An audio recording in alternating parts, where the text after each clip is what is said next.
So our first speaker is currently the campaign coordinator for Bond International. So she's going to give us a summary of the Millennium Development Goals and the future framework for the Sustainable Development Goals. So her background is in building capacity for civil society to engage in advocacy processes and policy work in international development. So she's been working on particularly on Action 2015 and Beyond 2015 campaigns. And it's all about Millennium Development Goals and SDGs. So please give Ms. Ellie Kennedy a warm welcome.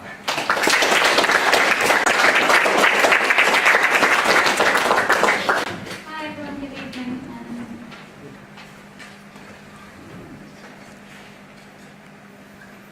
Thanks very much for having me here tonight.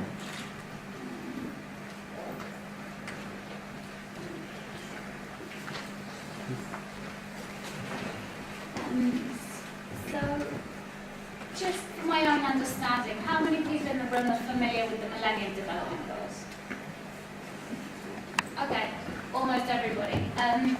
So, my presentation tonight is focusing mainly on the transition from the Millennium Development Goals to the Sustainable Development Goals.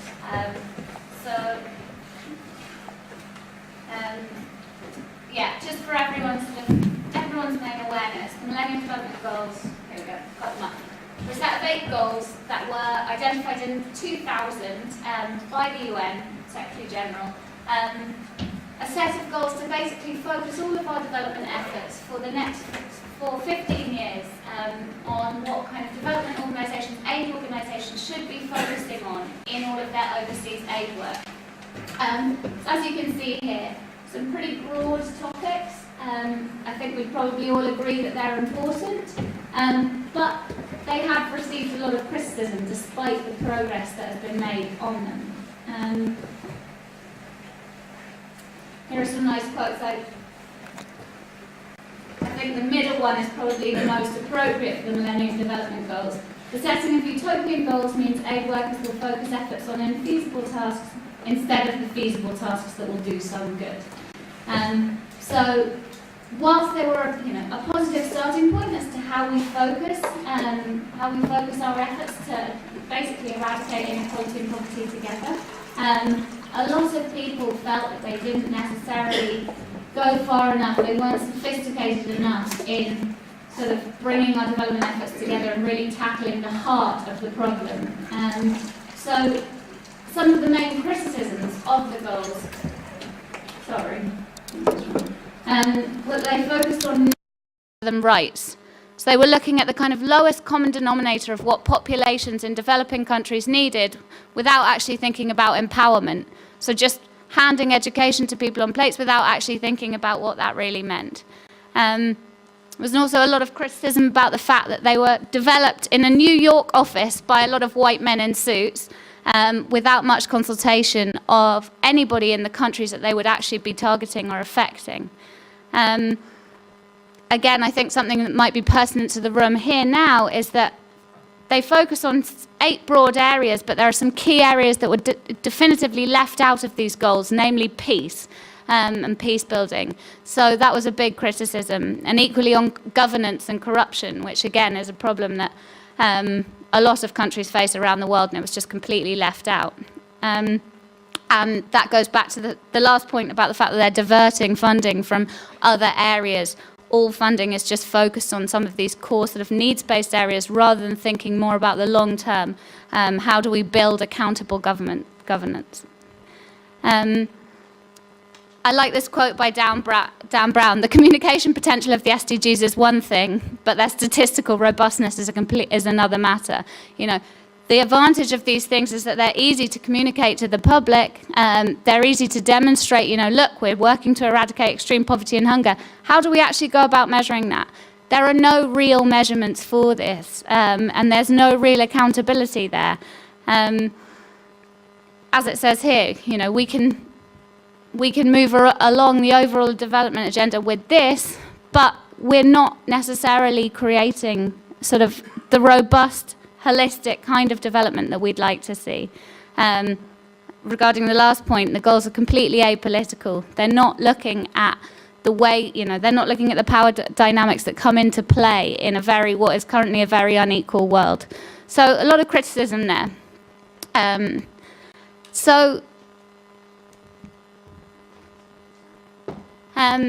The goals will be coming to an end in September 2015. That will have been 15 years since they were set out, 15 years of work on those goals. And that's not to say, despite the criticism, that's not to say we haven't made any progress on those goals. We have.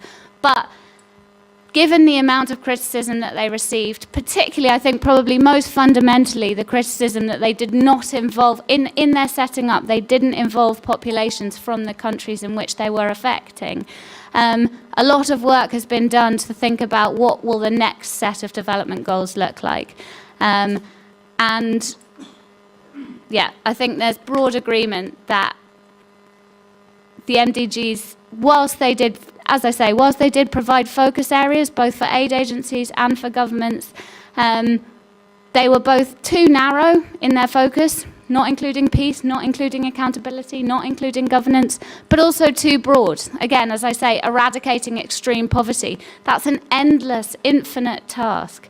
And so there was, a big focus on sort of refining goals for the next 15 years that would actually help us bring about a more holistic form of development. So how did they go about setting up the next set of goals? The UN actually took the criticism of the fact that that a very limited number of people were involved in the setting of the MDGs very seriously. And as a result, they went absolutely in the opposite direction and carried out an incredibly extensive consultation process. They set up what they referred to as an open working group, which had, as it says on the bottom point, representatives from 70 different countries convening together every couple of months on what those goals should look like. In addition to that, they conducted global conversations across the world. So thematic conversations, focusing in on I'm going to put this down. Focusing in on, really digging deep into some of the key thematic areas like gender, like health, like education, getting real expertise from around the world on those. They then actually went out into local and rural communities, asking people on the ground across all countries what they wanted to see from development and what they felt were the most important issues affecting them, their families, their daily lives. They also carried out an online survey, which was relatively straightforward and easy to fill in, that was just asking you to list your priorities for what you wanted to see sort of from the next development agenda. Although obviously having an online survey, that does cut out quite a large amount of the population. So it's debatable as to how useful that was. But, hats off to them in that they really did try and get very broad input from a lot of people. And so all of that input has been collated together. And a set of 17 goals have been provisionally agreed upon, yet to be signed off at the September UN meeting. But 17 goals have been sort of agreed upon. Sorry, I had handouts of the goals. I forgot to bring them with me, but you can look them up online. They're incredibly comprehensive. The sort of key principles that they've been focused around are here. I think probably the most important thing for us to note is that these goals have been designed to be universally applicable. Rather than just focusing in on developing countries, the responsibilities laid out in these goals focus on the developed world as well. Very much trying to even out responsibility for how and who should be delivering on actions that will go about creating a more equal world. Again, another key point to mention is that the shift from the term Millennium Development Goals to Sustainable Development Goals was really taking into account the fact that we haven't done very much on climate change recently. We haven't done much to make our development efforts streamlined with efforts to tackle climate change. You know, there are a lot of very pressing issues about there, and we need to get them done. You know, we need to tackle them as quickly as possible. However, we haven't necessarily thought about the sustainability of some of those issues. So there was a real focus in developing this set of goals to think about them in their broadest possible context, what environmental impact they would have, how sustainable could we make them.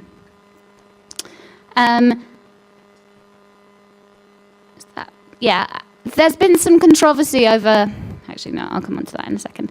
Yeah, there's been some controversy over how they're going to be financed. Again, there was a definitive move away from goals that would target, well, goals that applied to aid spending. How are the developed world going to fund initiatives that are, you know, that are supporting the developing world? There's been a real shift as to thinking about financing for development initiatives in completely different ways. So not a kind of transactional relationship between rich countries to poor countries, but actually thinking about how do we generate finance for the kinds of initiatives necessary that will move away from this idea of dependence, move away from this idea of, yeah, the rich giving to the poor, and actually think about building a more robust and sustainable financial framework for delivering on development initiatives. So, as is sort of lined up here, questions about public financing. So can we start to ask governments to generate the taxes that they're generating nationally, can we ask them to invest those in education and health rather than all of that just coming through aid? Equally, how do we engage the private sector in these goals? The private sector was very much left out of the Millennium Development Goals because it was, again, deemed on sort of really just basically money was needed, let's get there as quickly as possible. We don't really have time to think about how to incorporate business, how to make this slightly more sophisticated model. That has been thought about, and there's a big conference in Addis Ababa in July preceding the UN meeting in September to discuss explicitly how we're going to finance these initiatives so that they are owned by everybody, so that nobody feels, you know, that they're just sort of aid recipients, as it were, and that there's just, as I say, a more robust financial framework that isn't entirely dependent on aid.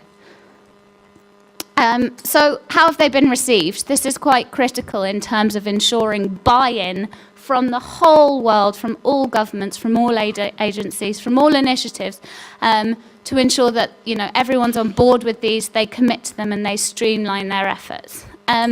So generally there's been consensus from most governments that these 17 goals are sufficient in including everything that's necessary to generate a more holistic, more robust, sustainable development agenda.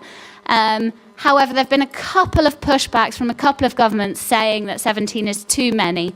And one of the problems with having 17 goals is that that's very difficult to communicate to your populations.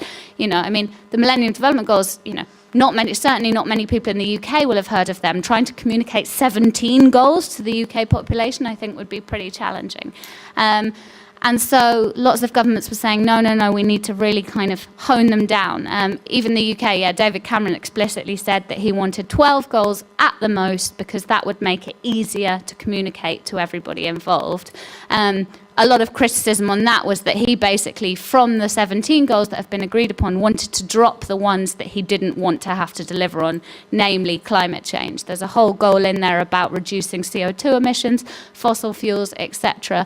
It seemed like a sort of effort from him to just kind of push those ones out of the way. But I think broadly, as I say, there's been broad agreement, and I think people have agreed to the fact that there should be 17 because they want to see every single possible base covered. You know, there's a goal about forestry and agriculture, which again was left out. They want to ensure that every single pocket of inequality, of deprivation, and of sort of challenges affecting the developing world are sorted out by these goals, so that there is attention and time given to all of those areas. So civil society has also been engaging very heavily in this process, which is a positive thing. You know, it's, as I say, yes, they conducted a big study as to what people wanted, but it's important when governments come to make these, you know, these big life-changing decisions, that civil society do have a voice and an ability to influence those decisions. So building on what James was saying earlier, there are two global coalitions that have been feeding into this process and really basically kind of lobbying governments to ensure that they really are thinking about people here rather than just policies. So there's the Beyond 2015 coalition, who are a policy-focused coalition. They're made up of small and big NGOs from around the world, and it's their role to come together, review each draft of the goals that's been put out by the UN and feed back on specific policy asks from each of those goals. So, for example, are they participatory? Have people thought about how you actually include populations in delivering on these goals? And so they are there to sort of deal with the policy aspects of these goals. The Action 2015 coalition is more about raising public awareness. So they're not so focused on the technicalities of the goals themselves or the language being used. Their focus is to ensure that all populations are on board with these goals so that they can hold their governments to account when, you know, all governments are going to sign up to these and make a commitment to deliver on these make progress on these 17 different areas encompassing development. But we need to have robust civil society who are aware of these goals so that we can push our governments to really keep to those commitments.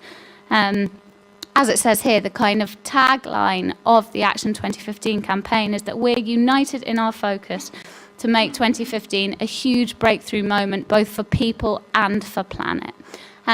So again, not allowing the goals to only focus on just populations, but also focusing on the planet as to, you know, how do we house those populations as well. I would advise everybody to go and check out Action 2015. You can find it online, something that anybody can engage with very, very easily. At Bond, we host regular meetings, Action 2015 meetings, trying to get input from the UK public on what we want to see from David Cameron when he goes to this meeting in September. You know, we want to ensure that he does not try and weasel out of climate change related commitments or try and change any of the language from inequality to poverty. It's much easier to focus on poverty. It's much easier to just throw money at poverty.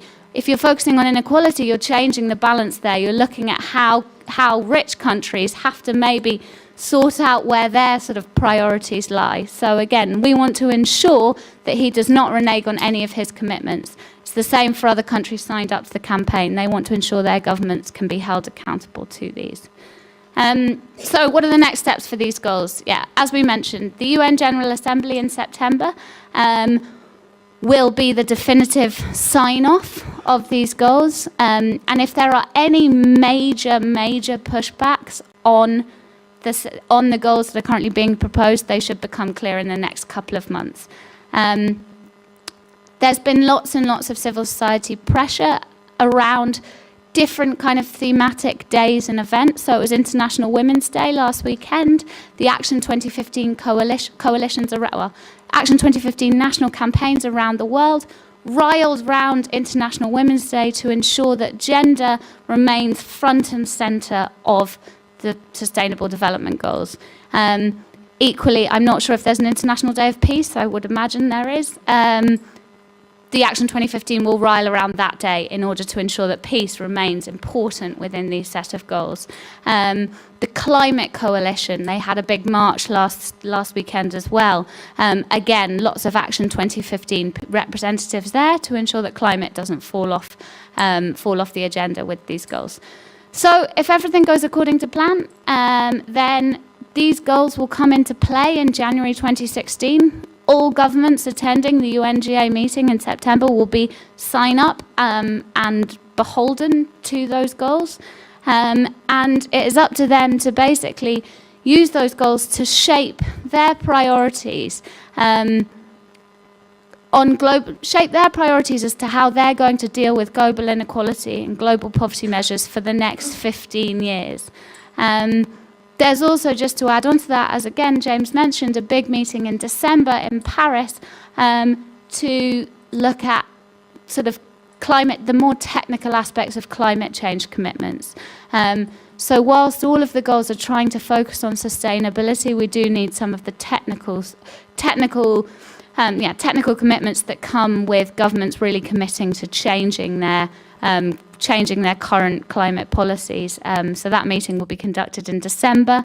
The combination of those two meetings, so what comes out of both of them, will shape our efforts to reduce global inequality moving forward. So like it or not, we're going to have to roll with those, and we're going to have to ensure that all of our heads of state sign up to them and deliver on them. Again, if you go onto the Action 2015 website, lots of social media around that. If anyone's interested in getting involved in Action 2015, please come and talk to me afterwards. I coordinate the UK Action 2015 coalition. I hope people found that informative, and maybe we won't take questions now, but if you have any questions for me, happy to take them afterwards. Thanks.